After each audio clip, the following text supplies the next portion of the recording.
was the origin of Tales from the Crypt as a financial model for HBO. Was it originally going to be a feature film, and then they brought it to HBO as a series? No. It was pitched as a TV series. Oh, But the okay. idea was, when I said little features on TV, it was because they were going to bring feature film directors and a feature film vision, and the ideal was feature film actors. And so that this would be a half hour of feature film on your TV set. That was the concept. It was at the cast and crew screening prior to the opening. I think there was some press there, but after they rolled the first episode, which was, I think, Dick Donner's Dig This Cat, He's Real Gone, one of the crew members leans over to the other and says, "Wow, this is great TV." And the other one says, "It's not TV, it's HBO." And the HBO execs in the row ahead turned back. They had just heard their slogan. And Tales from the Crypt changed HBO's culture. And suddenly, no, it wasn't just TV, it was HBO. It was TV, but way bigger. It was like an event on your TV. And that changed their thinking about their original content. And what you also have to remember is that HBO's model was not 65. It was nothing to them. It was more like the BBC model. And a season was however, well, ours were 12s and 13s. You were never going to get the syndication. It was just never going to happen. So, but HBO didn't care. And certainly when the partners made their original deal, they weren't even thinking about it like a TV show, because what you get, the whole thing about syndication is you find a deficit partner to cover what it's going to cost you beyond that original license fee that the network is going to pay. The day before the wrap party on season 2, the executive producers were handed a financial that pointed out that they were $1 million in the hole. HBO handed it to them because they were the ones minding the books in the store, and they'd been covering all the overages. Well, without a deficit partner, it's nothing but overage once you get past the budget. And they were $1 million in the hole, and the executive producers had to get out their checkbooks and write a check to HBO. And the deal was, or there wasn't going to be a third season. And the third season was going to be it anyway. So the whole thing was supposed to end at season 3. And then Gil and I went aboard, and we had other plans. I got hired because I was Gil's partner. I did not have the bona fides to be the story editor on that show. Well, the other thing that was in my favor was the fact that because they never run it like a TV show before, there'd never been a story editor before. And so when Gil said, "I want Alan to be my story editor," it wasn't like they were going to, but the others, they hadn't been. They hadn't treated it like a TV show. Gil was a TV producer. And so, no one really got in his way. Yeah, Joel's people and Dick's people hated me because they all wanted that job and had more, probably deserved it more than I did, but I had a power connection. The first 2 seasons that the Crypt Keeper was there, he basically sat in the same set wearing the same outfit, basically said the same bunch of lines. My question to Barry Josephson was, because that's who I met with, I said, all right, we need to know, what does the Crypt Keeper do at the end of the day when he punches the clock and he goes home to his crypt? What does he like to eat? What are his hobbies? Who are his friends? What does he like to watch on TV? We need to know who he is, his interior life. And for me, that became my job, writing for the Crypt Keeper. I wrote every word he ever said until I gave him an interior life. And I had to, because in order to write for a character, and you know this, you got to know who they are. If it's a generic character with nothing you can use, you're going to write generic everything. And so I needed to know who he was just so I could write him. And if he could be whatever he wanted to be, but still be true to himself in a certain way. Well, then, okay, there was a certain way to take that and play it. And he went from being, all right, Kevin Yeager created the puppet, but the puppet without the voice, and there are a lot of other actors who almost got that gig, who were very famous actors, and the Crypt Keeper would never have been the Crypt Keeper. It's John Kassir. It's that chemistry between that puppet and John's voice. Okay, now you got a great character. But a character without depth isn't actually a character. And it wasn't until the third season that the Crypt Keeper came fully to life, having now an interior life, that he became the franchise. Which is why Gil says you were his secret weapon. Yeah, in hindsight, yeah. I mean, at the time I didn't see it that way. All of this is hindsight. Every last thing I'm telling you is hindsight. It's 30 years of what the fuck happened, man, and realizing the great thing about Tales from the Crypt, it was the greatest creative experience a boy could have.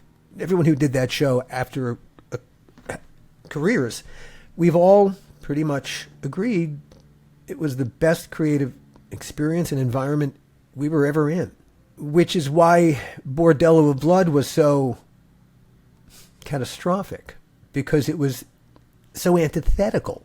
Everything about the creative process that made Bordello of Blood was the opposite of what made Tales from the Crypt. We all wanted to make Tales from the Crypt, and no one wanted to make Bordello of Blood. And that makes a huge difference in terms of what you bring to the table. I mean, even the executive producers didn't give a fuck. Nobody gave a fuck. And again, we were supposed to do a whole other movie anyway. And that would have been, my God. Is there a recording of the table read you did of Yes. Dead Easy a few years ago? Yes. Oh, I gotta get a link to that. I gotta see that. It looks incredible. Yeah. Now, all right.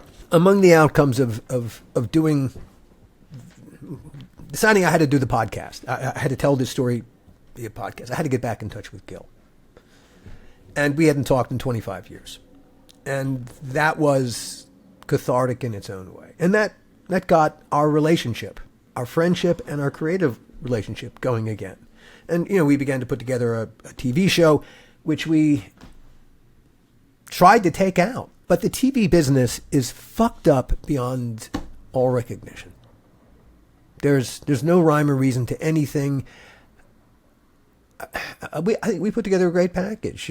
Gil and me, the Tales from the Crypt guys, doing not an anthology, but a show with the Tales from the Crypt buried right at its core. That whole sensibility about flesh-eating ghouls. That'd be really scary, funny, inappropriately funny in all the best ways. We had Ernest Dickerson aboard as executive producer and director. I had James Janice and Chelsea Rebecca from Dead Meat, which is they have a website and a podcast. Dead Meat has north of 6 million subscribers. They review horror movies. They do the body count. They review every single death in the movie, every single one, and they're really funny. They're great. I had them aboard as cast. And so we brought a great director. I had 6 million, at least 6 million people who were going to show up for the first episode. So we walked in the door. Well, we wanted to walk indoors with a great package, but there were no doors to walk into. And we were not alone. As my manager complained bitterly on multiple occasions, he put together the most amazing packages. You couldn't get arrested because the TV business is fucked up beyond all repair. The feature business is fucked up too, because unless you're a superhero, nobody knows at the studios what to do with you. But there's one creative medium that is booming, and it's podcasting. And it was producing the story. It wasn't just sitting into the microphone and going, well, then here's what happened next, and here's what happened next. It was producing it. To me, the best parts were the produced elements. It was shaping the story. I found that a really I loved that process. And I wanted to repeat that. A friend who had heard the podcast, a friend from school who I grew up with. This is about how the donor happened. Do you know about the donor? When you mentioned you were doing so many other podcasts, I only knew you had one other podcast about atheism. Oh, I had done a podcast during the pandemic with a social friend who was a Presbyterian pastor named Randy Lovejoy. And so we did a podcast called the Fatheism Project podcast, where we just talked about, it was our lunchtime conversations before the pandemic, done for an audience, but it was one of those, we just talk. There was, and I think there were some interesting things, but neither of us was good on mic. It was learning. We were learning how to do this. Doing the How Not to Make a Movie podcast, the first season, I learned how to produce. And then the second season, I learned how to interview. Slowly. I learned, I learned those secrets. A friend from school, from elementary school, who I'd been back in touch with because of social media, because of Facebook, called me with a story. He wanted to do it as a movie or a TV series. It was a story, when he told me the story, I had never heard anything like it before. And that was instantly appealing. And I said, you cannot tell this story as a movie. You'll never be able to tell it. It'll never get made. You'll never get the money. You will spend years writing it and rewriting it, and nothing will happen, and no one will see it. You're going to waste your time. And the same thing will happen if you try to do it as a limited TV series. The same thing. There are 1,000 assholes in suits, and any single one of them can kill this dead just like that, and they will. Count on it.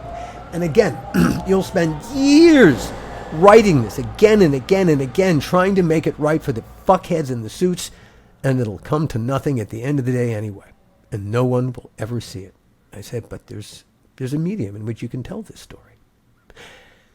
Podcasting. And I said, but you can't tell this story because you can't say, I can't tell you who I am, and I can't tell you the names of any of the other people in the story, but here's what happened, because you are now a completely unreliable narrator. You can't do it. I said, but I can tell your story. Me protecting your identity and the identity of various people, that's me being the sensitive referee. I don't lose my integrity as the storyteller when I do that. And I said, so that's how we would have to do this. I would tell your story. Well, you would tell it together, and that's how it started. And that ultimately became 7 episodes. As I was in the middle of making them, and my first thought was, it's such a special piece of material. How are we going to sell this? Let's see if we can't get people to subscribe to it. For $15, a glass of wine at happy hour. Really, the cost of a glass of wine, I'll give you 8 hours of a story you've never heard before.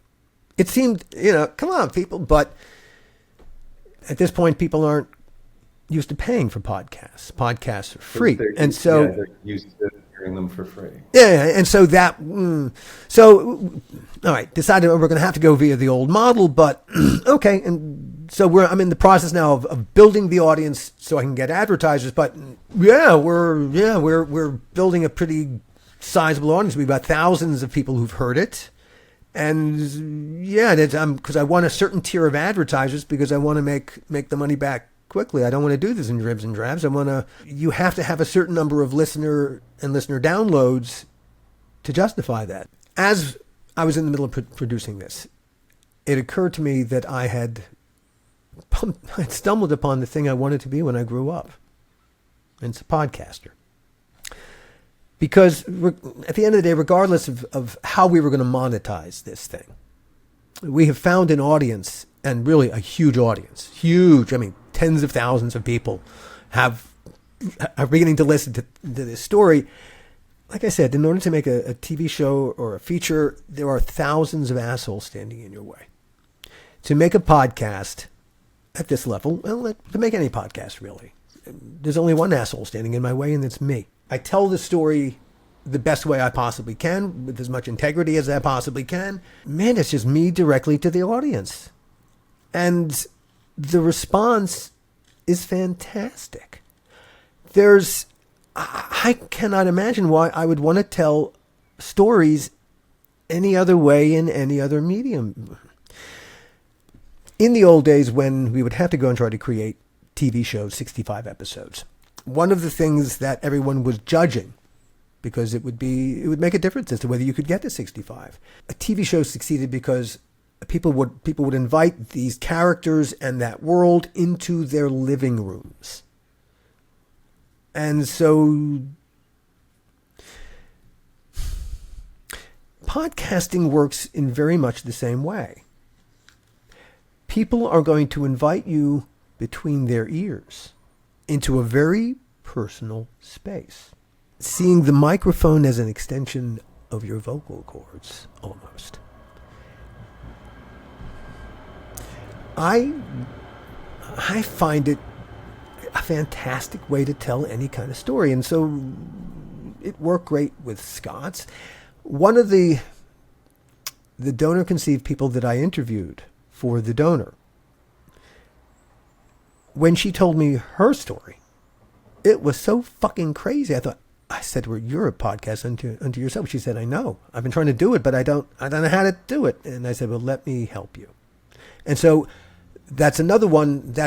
I've got 3 that are about to come out within the next 2 that'll come out, hopefully, depending upon the election, maybe just after the election. I think it's going to be too much competition before the election, so probably around December 1st. My job is to elicit these stories from these people, and my voice never appears in them, but it's creating just the story structure, the story flow, and its music, a little bit of recreation here and there as I'm developing it, because there's no book. There's no, you can't go, well, how did they do? How did they do? I want to have 5 in the can before I drop, and the 6th on the road, because they take longer than a week to make. Doing it by myself, if I had staff, that would be different, and that's coming too. Have 5 in the can, and then you drop 1 a week, and hopefully by the time you get to episode 6, you're on episode 8 or 9, and you'll finish just. Really, it'll be a rush to the finish line, but you'll drop episode 10 right on schedule when you're supposed to. That's what I'm going for. I don't know if you remember from my initial email, I'm doing video essays that are like media history and TV history. Yes. The thing about podcasting, though, is that it's radio. It's doing a radio show. All those things have a place, but there's not an organizing principle. You know what I mean? They're individual pieces of terrific content. A podcast is an organizing principle. Well, it's Tales from the Crypt. Well, it was an anthology, but the Crypt Keeper was the organizing principle. And that's what you tuned in to see. The great thing about podcasting, like I said, as I said to you, is it occurs between people's ears. It's really personal. And the more personal a relationship they have with that voice, the more they'll take it into their head. You have to be you. And you telling this story has to be for very personal reasons. If that's the case, there's nothing you have to do. It'll come through your voice. It just, the personal nature. We're animals, and we hear certain things. We smell. But we hear certain truths in each other's voices. It'll come through. And it just was a way of thinking about herself and the kinds of stories she told and how she told them. And so now that's one of the other podcasts that I'm working on that'll drop at some point in 2025. We're calling it A Secret War. Part because that's really what it is. It's her secret war. And it just so happened that asecretwar.com was available. So, woo! They're all available, but for $12, the connection between storyteller and person to whom the story is being told is right here. All I can tell you is that it is the most gratifying creative experience I've ever had. All of the podcasts I have in production, all the ones that I'm planning, I can't wait to get to a bunch of those.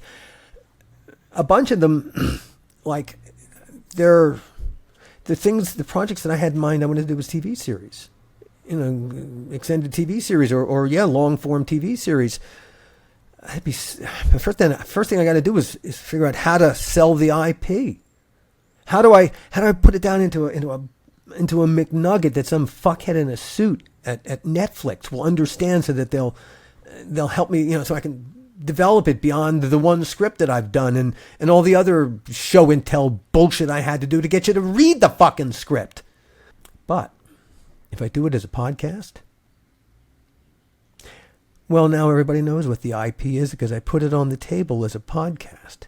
Everyone knows exactly what it is. And rather than have to go cap in hand to the shithead at Netflix, well, now because it was executed well and because it was sold well and the audience reacted to it the way really we expected them to, now the shithead in a suit at Netflix is going to come to us and go, hey, this would make a great TV series. And we're going to go, hey, you're right, it would.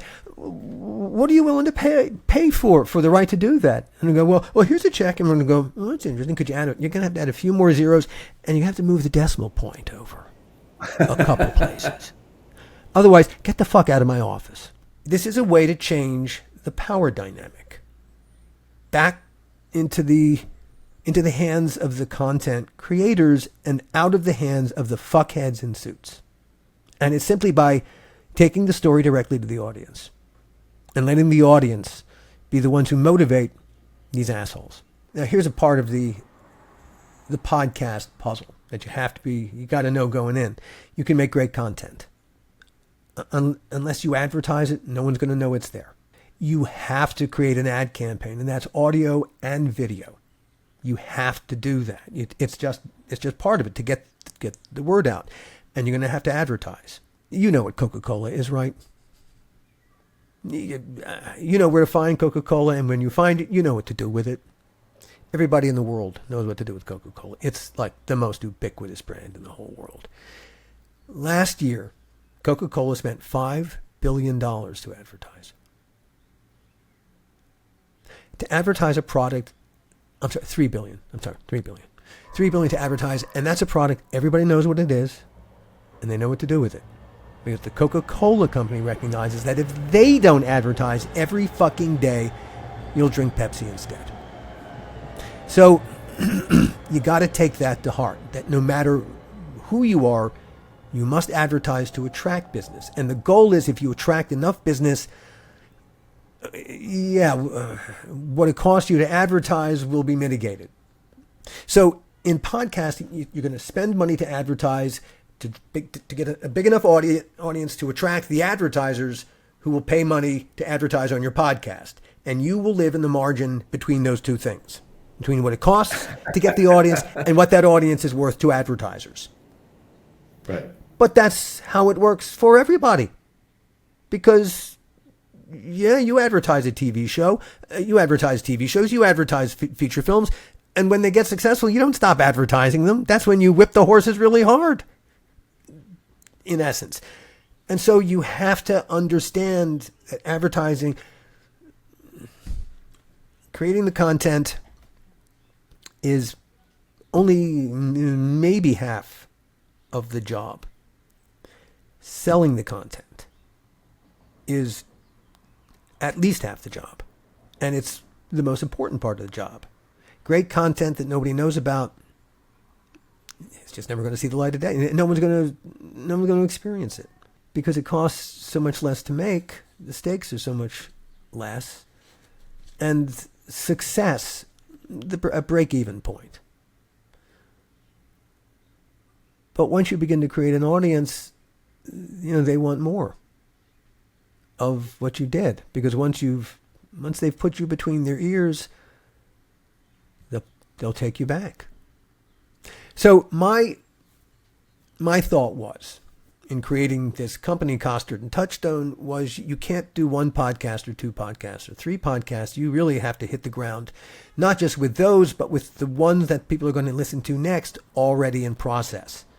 Because this is streaming's kinder, gentler sibling. Sibling killed the TV business because the maw is insatiable. You know, people stream. Hey, if I'm going to watch that whole 10 episodes in 2 days, well, on day 3, what am I going to watch now? You know, it's great for storytelling. I love storytelling that way. It's great for the audience if they want to receive it that way. But financially, that's unsustainable. In order to pay for it, you'd have to get, oh my God, tens of thousands of new subscribers every single month. It's just never going to happen. And so what the TV business, what the streaming business bumped into is that it can't work that way. It's going to have to be advertising supported. And that's why Netflix now has ad tiers. Podcasting does not have these problems.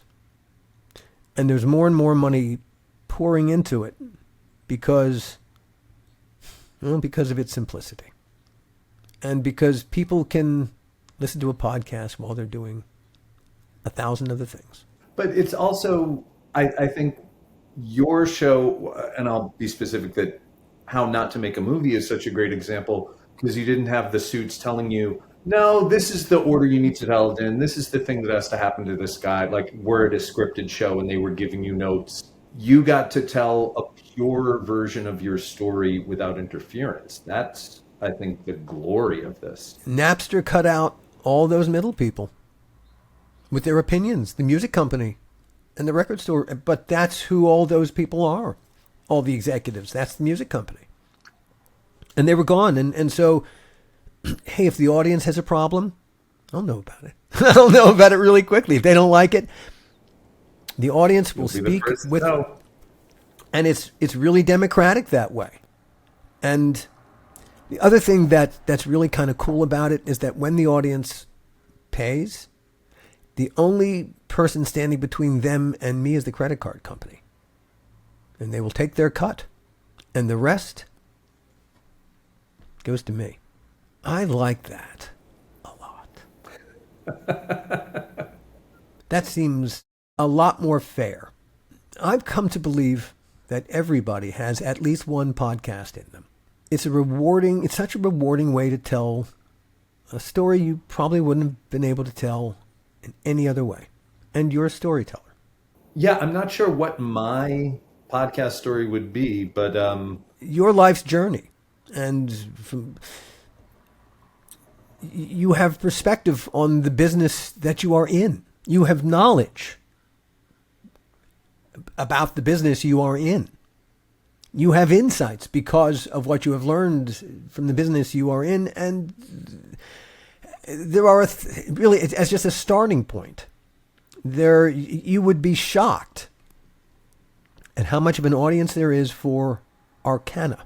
And you don't have to reach a wide audience to begin with. And you can learn on the fly in podcasting. The pandemic did us all a great favor. It leveled the playing field like nothing else could. Prior to the pandemic, if I was going to be a guest on a news show, I'd have to go to their studio and, sit there with their, whatever the current state of the art was at 4K, under their 4K cameras and lighting, and that was the only way that it was acceptable. The pandemic, everyone had to stay home and do it on their phones and their computers, and Zoom suddenly became the common denominator. And Zoom is somewhat reliable, or sometimes people weren't so good at using Zoom. And even to this day, on MSNBC, for instance, you'll have the host go to someone, unmute yourself.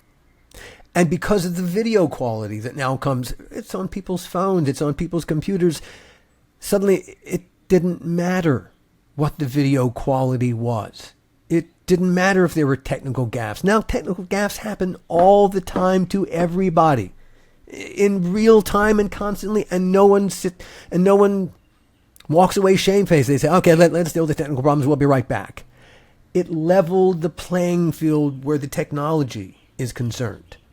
And yeah, hey, the better it looks, yeah, you'll increase your chances. But great content, they'll overlook anything. And an awful lot of very successful content, it's just, here's what I recorded, whap, listen everybody. Okay, sure. Your story resonated with me so much. It was a type of brave, candid story that I'm not used to hearing on podcasts, and I think that's something you did incredibly well. Well, thank you. I don't know how to tell at this point. I don't know how to tell a story any other way, and I don't know why you would tell a story any other way. It is therapeutic, and it is cathartic, and it invites the world in. The mission statement for Costard and Touchstone: we want to make the world a better place via storytelling. That's our goal. And that stems from, there's a thing in Judaism called Tikkun Olam.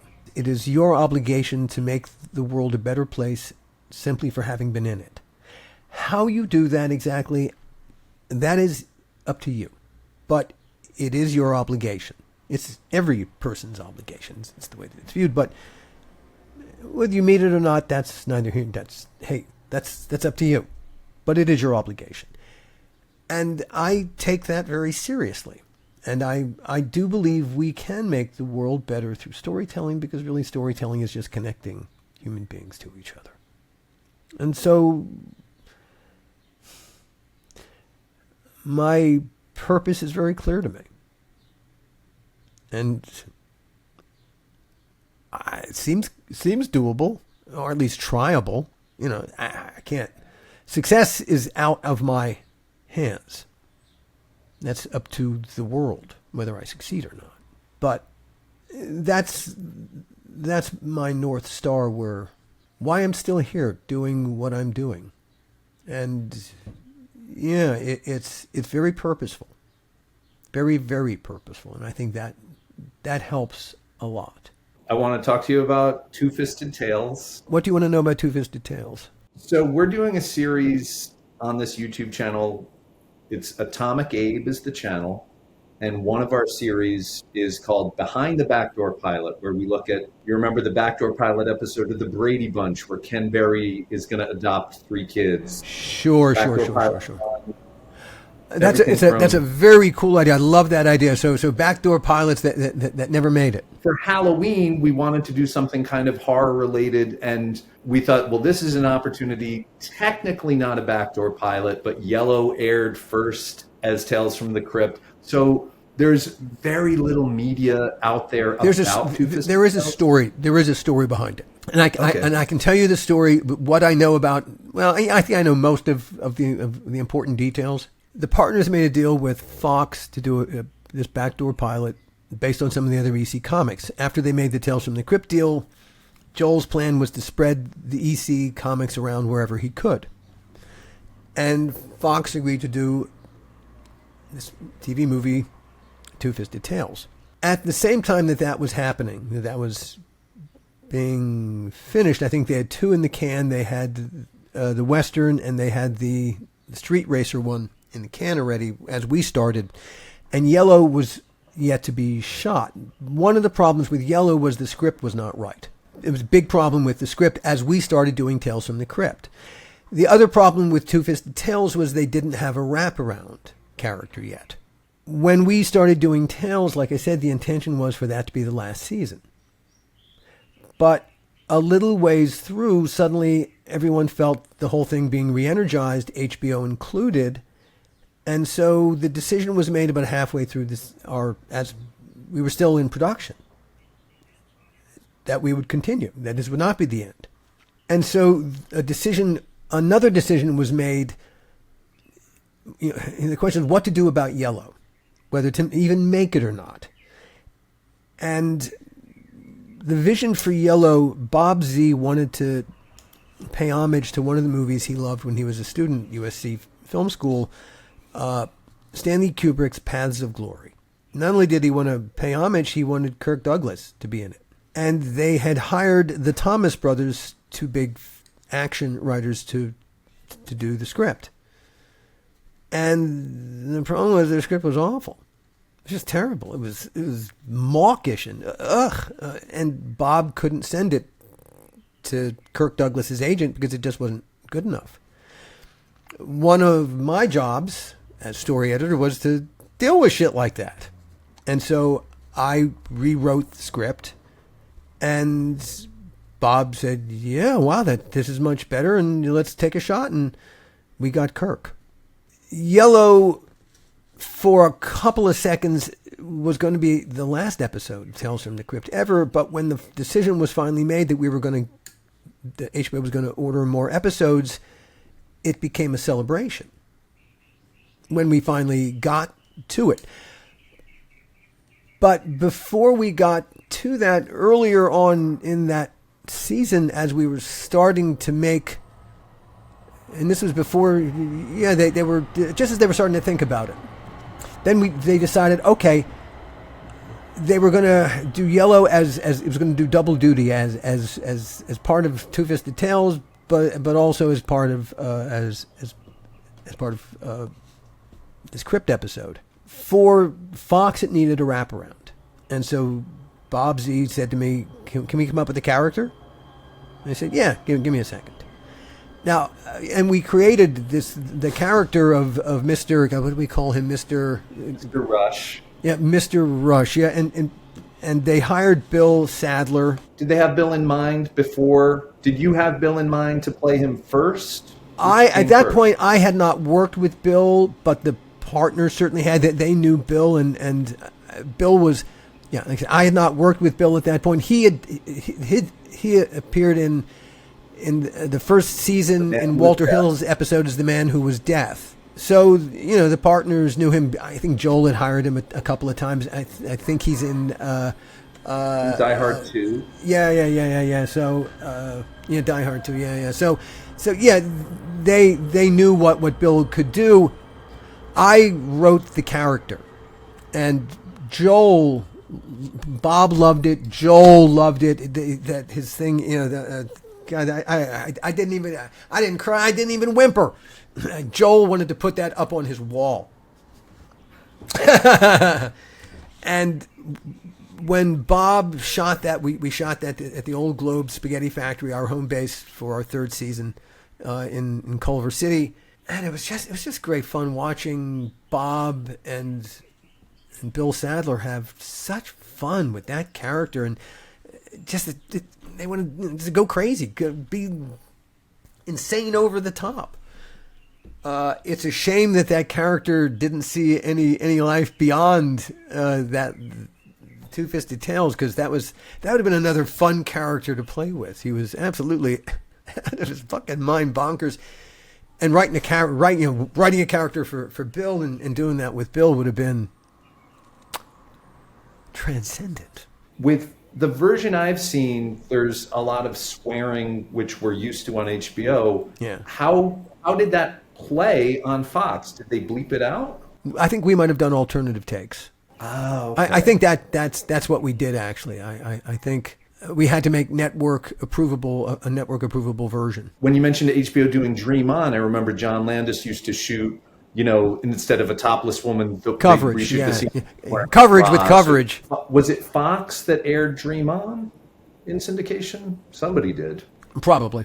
Yeah, everyone used to make coverage for when it went into syndication, in the hopes everyone was always TV version. The dream. What official reason did Fox give for passing on Two Fisted Tales? Whatever audience Fox was looking for.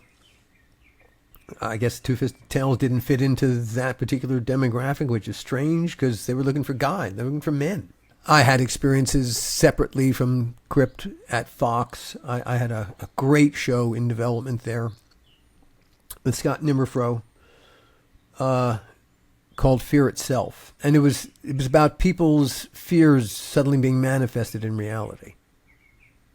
So the person who is terribly afraid of spiders, their spiders are being manifested here in reality. These are not real spiders. These are dream spiders. These are nightmare spiders being suddenly they're here. And people, this is the team that had to deal with these manifested nightmares here in reality.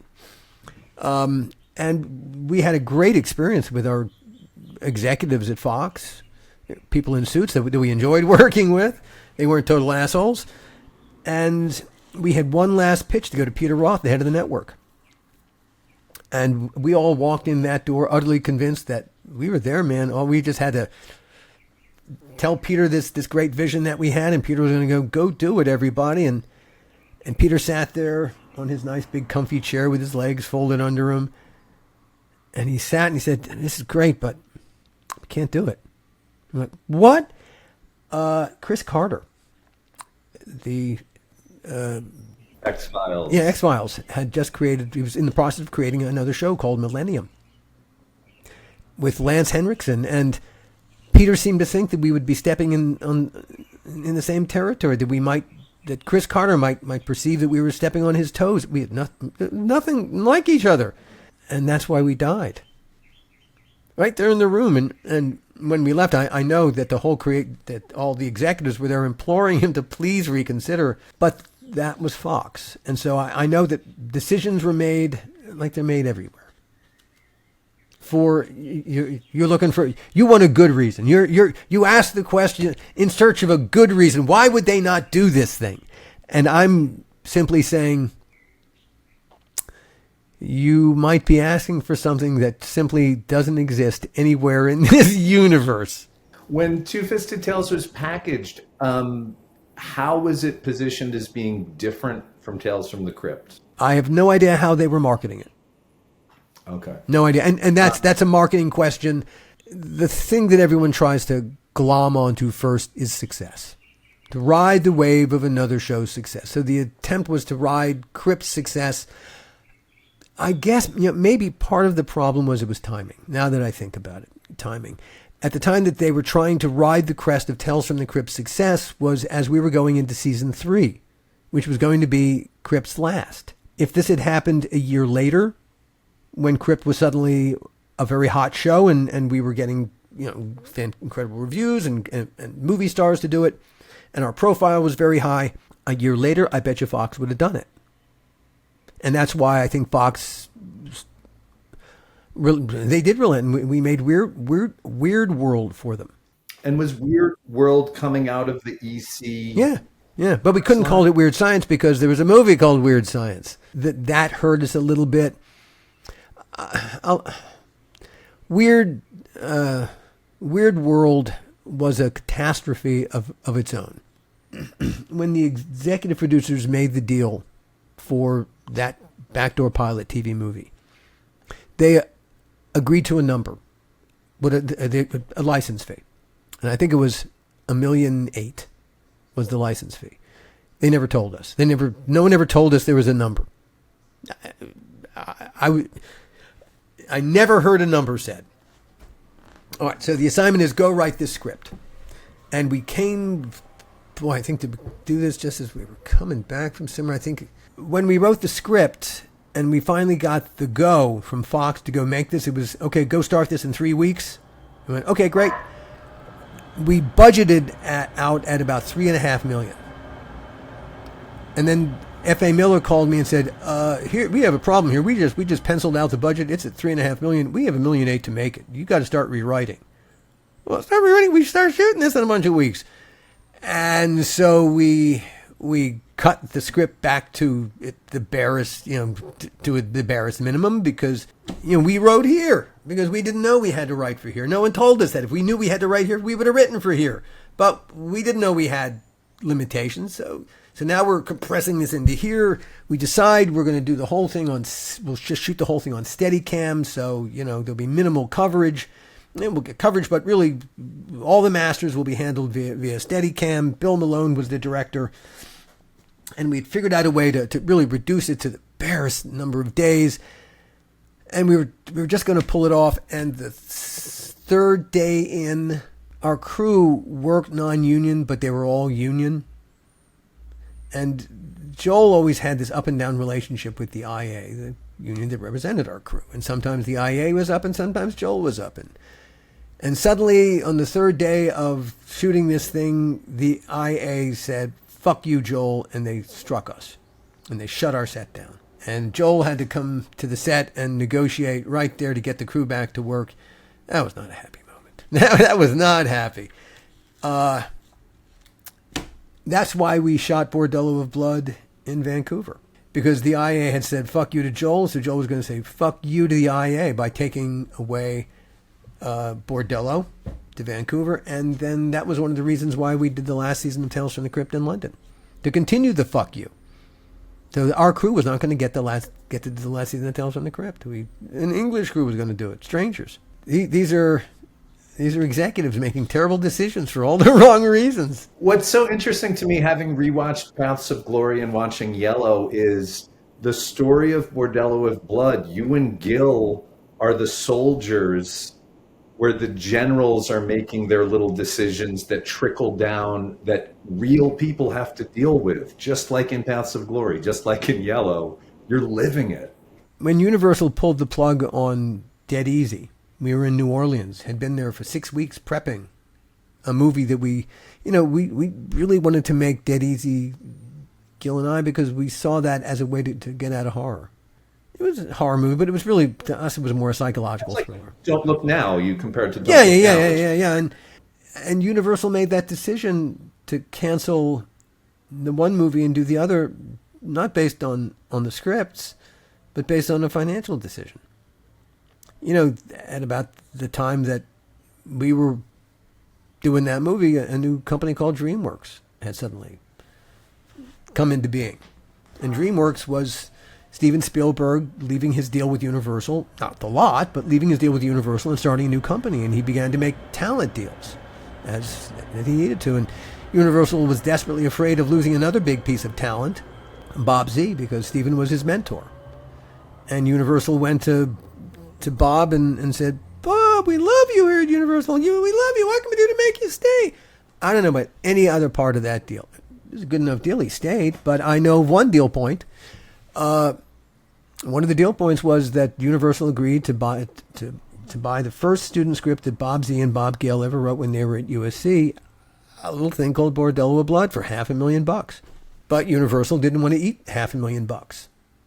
And they thought, well, hey, wait a minute, Bob's executive producing this other little horror movie.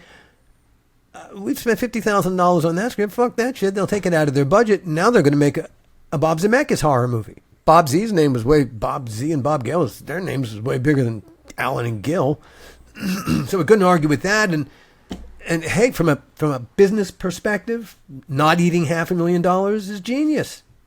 From a creative perspective, it's fucking stupid. But that's why we made Bordello of Blood, because they didn't want to eat $500,000. And, our release date hadn't changed. We still started in 3 weeks. And so we had to... And not only could we not then rely on our crew in LA, we had to go up to Vancouver. And that was stupid for 1,000 other reasons. Not least of which, hey, we were making a horror movie. Horror movies rely on night. Nighttime. Dark. You go that far north at the height of the summer, the one thing you don't have is a whole lot of night.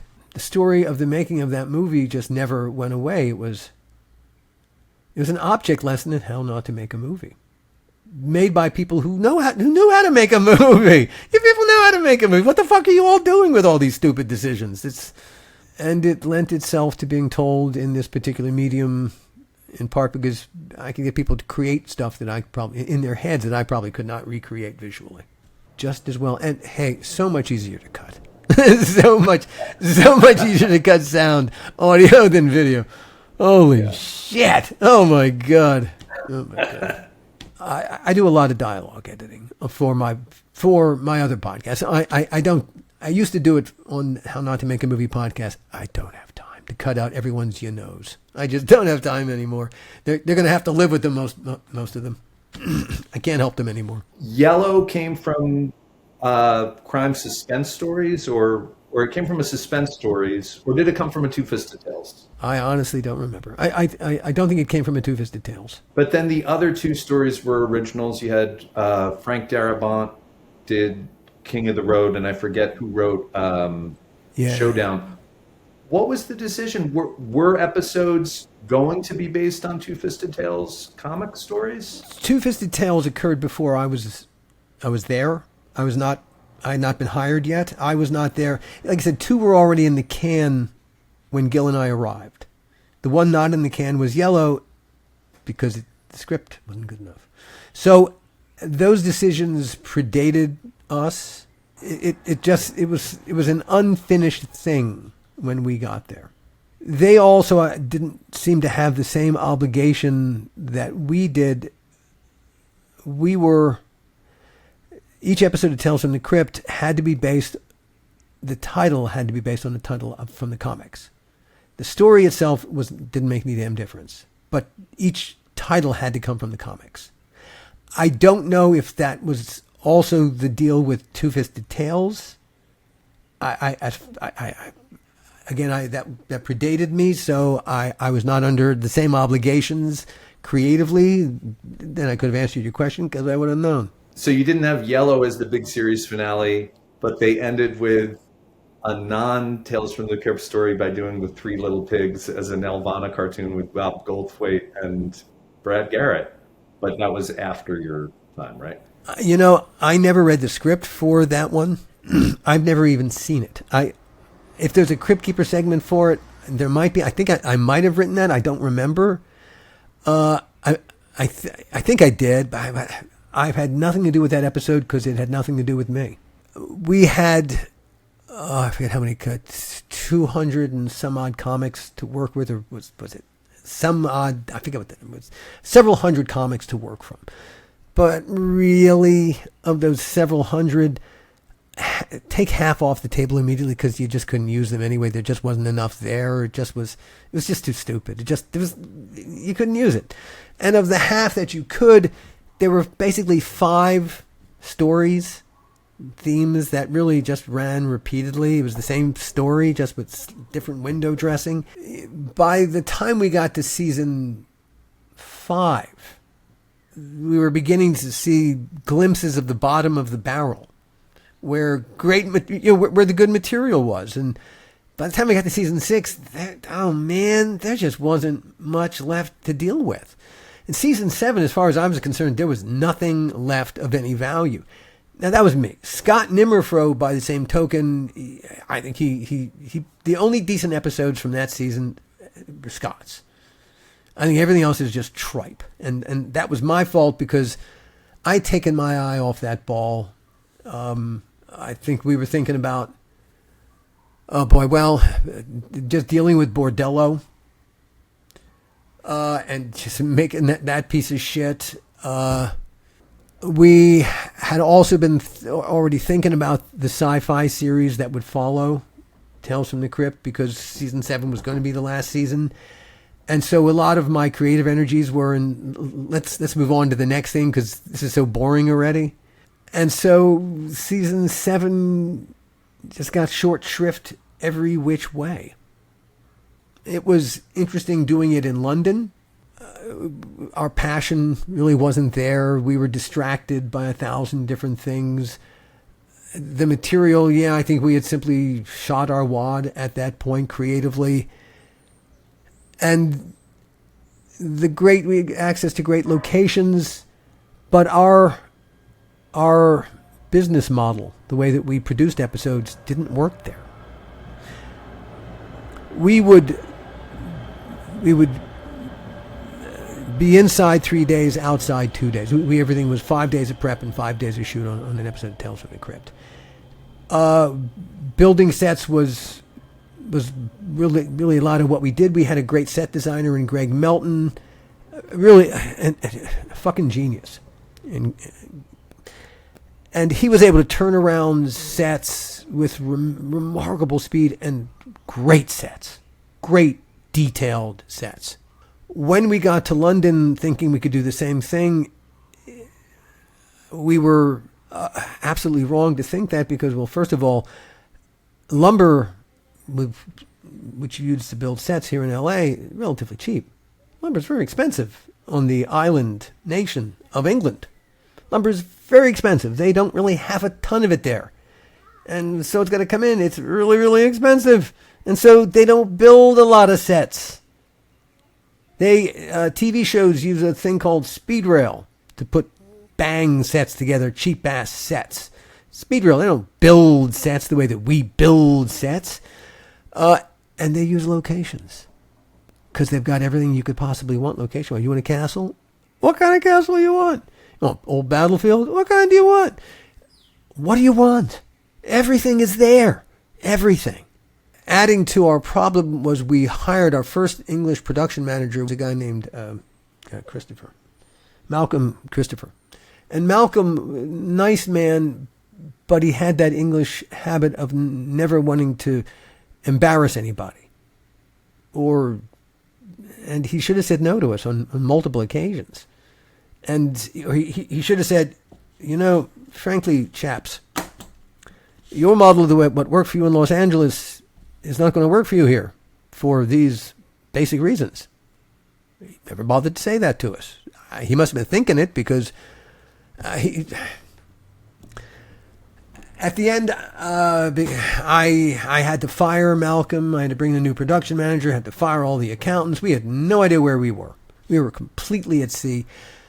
I remember the first day Gil and I walked out onto the set. One of the most exciting days of every season was you walk out onto the stage, and the construction crew is putting up flats, and here the guys drive up with their 4x4s, and every tool you could possibly want is on the back, and we're renting them from them. We pay a box rental, and these guys walk on with every tool you could possibly want. The English construction guys would get off the tube and walk in onto the stage, having brought nothing with them but their two hands. And because Malcolm never said, hey, we should probably get some tools. We don't have any tools. Then Gil and I walk onto the stage, and it's utterly silent. And everyone's just standing around. To Malcolm, what's going on? Why aren't... And Gil was like, where's the bang, bang, bang? Where are the Makitas? And Malcolm said, what? The Makitas. The Makitas. Well, the Makitas, that's the electric nail gun. The nail gun. Bang, bang, bang, bang, bang. And there's a flat. Well, as we quickly learned, even if we had equipment, no one had Makitas. You'd put up a flat with a mouthful of nails and a hammer. You bang, bang, bang, bang, bang, bang, bang, bang, and this was shocking to us. We had another conversation with Malcolm. It's a cultural thing. Here, you can judge a production by the quality of its craft services table. Joel would come onto our set and refer to our craft services table as gum and water. I remember my first season that we had to go visit Bob for something, and we went onto the set of what was that one with Meryl Streep and Cher, and Bruce Willis. Oh God, it would have been a great Crypt movie. I forget the title, but we were on the set there. And we were just standing. Gil and I walked by. We stood by the craft services table for a while. I thought it was the catering. I thought it was a catering truck. That craft services table, you could feed a family. You could feed whole communities from that craft services table. What the fuck? So Malcolm approaches us and says, so we need to talk what we do for the lads in the morning. Now, when they come in, we'll give them a cup of some tea. Or coffee, as they prefer, of course. The question is what to do about the biscuits. He said, if you put the tin down there next to the coffee, the lads will take more than one. He was suggesting that we not put out any biscuits because the lads would take more than one. That we just give them coffee and tea. Wow. And it was just shocking how it's a different way of thinking about everything. And so we were at sea in 1,000 different ways. 1,000 different ways. It was a very unsatisfying season. And then to end it with an animated cartoon that we had nothing to do with, it was a rather inglorious end to Tales from the Crypt. At any point, I read online, but so much unreliable stuff out there. Was Steven Spielberg ever considered to direct Yellow? Not that I'm aware of. To me, that was always everything from start to finish was Bob Z because Bob Z wanted to remake. Yeah, he loved Paths of Glory. There's a Spielberg story. I forget who. I think Kevin Yeager tells a Steven Spielberg story about meeting Spielberg in the lobby of Silver Pictures early on, and Joel was looking to work with Steven on something having to do with Crypt, and in the end, Steven didn't. Rightfully so. And I don't think it had. I don't know that it had anything to do with Yellow. I can't imagine that it would, because that was Bob's personal project, as far as I knew. Doing any pop culture research about unmade spin-offs, there's very little information that gets published, and the stuff online, it's always a little unreliable. The story of Tales from the Crypt at Wikipedia is absolutely incorrect. It is, whoever wrote that had no idea what was happening at Tales from the Crypt. At some point, if I had time, I would do it. But it just, hey, life is too short, and oh fuck, who gives a shit? But it's absolutely diabolically wrong. On one of the DVD extras, there's a featurette that does say the partners were going to make a feature film, and then instead it became a series. That's why I was under the impression it was going to be a film first, and then it went to HBO. But you're saying it was always meant for HBO. I had never, ever heard that they want to do a feature film first. Maybe they had a conversation about it, but a conversation in the abstract, or even just between the guys, it's just a conversation. It's no more serious than that.